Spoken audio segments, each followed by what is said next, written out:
Hey y'all, what it do? We should be proud of who we are every day. Taking the time to appreciate what Howdy, and welcome to Red Down to Feel Your Mental.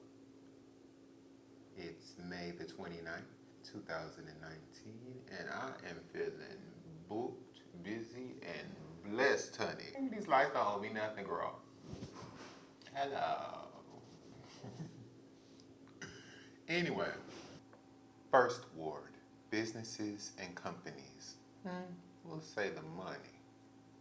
Second ward, Art Deco. It's where the Hispanics chose to move to when they first got to Houston. So it has a Latin feel. Third ward, on the other hand, it's more scholastic. I say education. It's where it has TSU and U of H. Fourth ward, it's where the original slaves migrated to in Houston off of the Buffalo Bayou. But now, Montrose has taken it over. Hey. Um, Fifth Ward, it's just First Ward that got too big, so they had to break off a piece.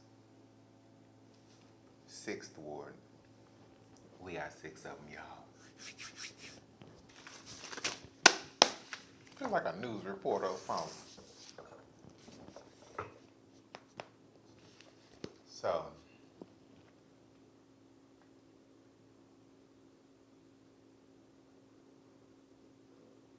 the first book for Red Down to Feel Your Mental is The Art and Science of Respect by author James Prince.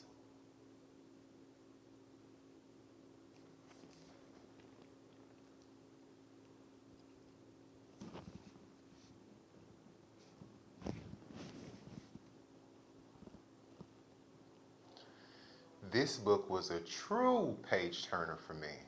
It was a true page turner, I tell you, because I'm actually from Houston, and the places that he mentioned while telling his story, I'm familiar with. So it was kind of like a reality show that I could touch, if that makes sense. Prior to reading this book, I had some knowledge to who or whom Jay Prince is.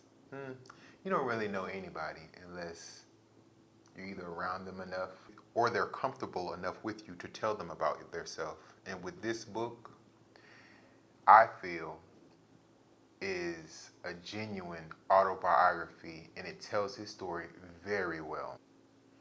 I mean, growing up, I used to hear stories about Rap a Lot and Jay Prince and his sons, Jay Prince Jr., Jazz Prince, and Mike Prince, his brother.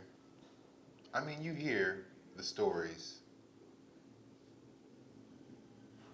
but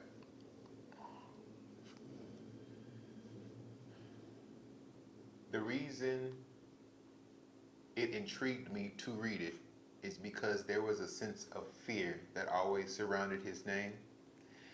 And the way I see myself is I fear no man but God.